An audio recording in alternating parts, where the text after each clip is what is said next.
Ni mwebana, mambo vipi mtazamaji na mfuatiliaji wa chaneli yetu ya Biomedia? Hapa na shaka uko vyema kabisa, lakini kwa upande wangu mimi pia niko sodakta kabisa. Karibu sana kwenye chaneli yetu ya Biomedia, chaneli pekee ambayo inakusogezea habari za udaku, michezo, burudani, habari za kijamii pamoja na za kisiasa. Langu jina kama kawaida ni Official Rose D. Ukiniita hivyo inakwenda pendeza kweli kweli. Twende sambamba mpaka tamati.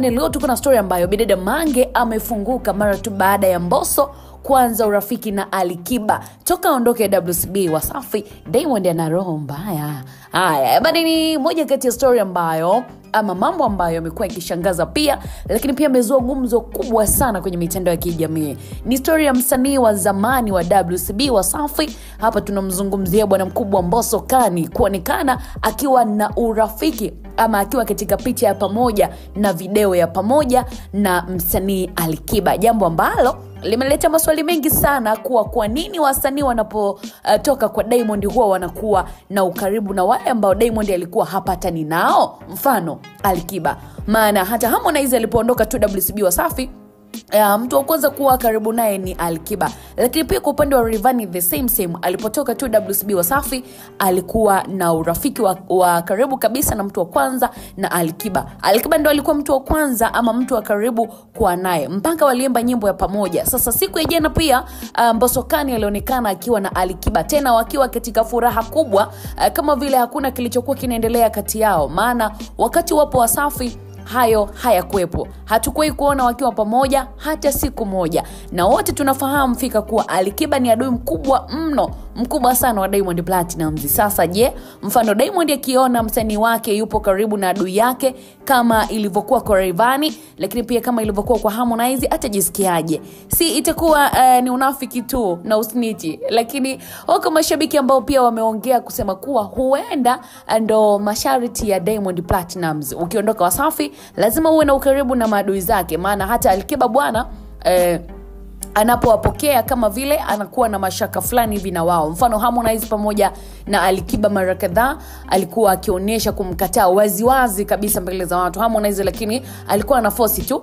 Lakini pia nikukumbusha kwamba kuna siku moja Harmonize alitaka kumvalisha chini yake, Alikiba alikataa. Hata siku ya jana pia Mbosso kumpa mkono Alikiba kama alikuwa anamkataa fulani hivi, maana Alikiba hapendi usniti hata kidogo.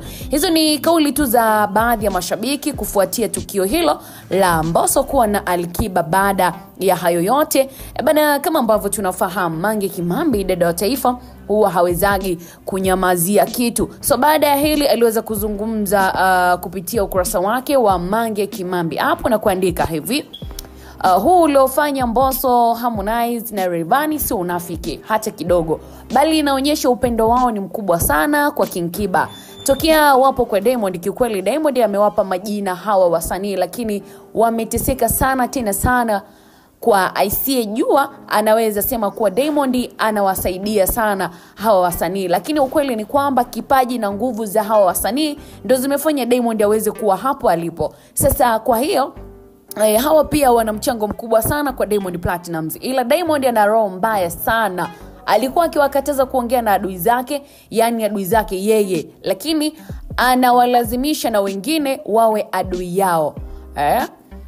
Anasema jambo ambalo kuna mtu anakuwa anakunyima uhuru, ndo maana wakiondoka tu kwake wanakuwa karibu na adui zake ambaye aliwakataza wakati wapo chini ya kwake, na kutaka na wengine na wao wawe ni maadui zao pia. Hii ni kuonyesha, ni kama wameonyesha dharau hivi. Na mimi ninampongeza sana Mbosso kwa kuwa na mchango wa Alikiba katika industry ya Bongo Flava Tanzania, na atakuwa msanii mkubwa zaidi ya huyo mwenye masifa. Alimaliza kwa kuandika hivyo dada wa taifa Mange Kimambi, although from Marekani, dada asiye na makuu hata kidogo. Pale ambako inatokea issue inayotaka azungumze, lazima atazungumza. So kwa upande wa Harmonize, kwa upande wa Mbosso kuwa na ukaribu na Alikiba mara tu baada ya yeye kumalizika ama kuvunja mkataba na WCB Wasafi, ameonekana kuwa na ukaribu na Alikiba, jambo ambalo limewashangaza wengi. Lakini dada wa taifa ametusanua. Hii inakuaje? Ni kwa sababu kumbe wanapokuwa kwenye lebo ya Diamond Platnumz wanakatazwa ama kuongea na wale ambao ni maadui zake na Diamond Platnumz. Yani adui wa Diamond anataka na wafanyakazi wake wawe pia ni maadui zake. Jambo ambalo sometimes inakuwa halina maana, kwa sababu ni kwa nyima watu uhuru kwa sababu hawajakosana chochote. So mimi nakuja kwa mfuatiliaji na mpenzi wa channel hii ya Bayo Media. Je, unadhani tukio ambalo Mbosso amelionyesha la kuwa karibu na adui wa aliyekuwa bosi wake ambaye ni Diamond Platnumz ni zuri kweli kama alivyosema Mange, au linaonyesha tu ni kwamba ni usiniti unaendelea?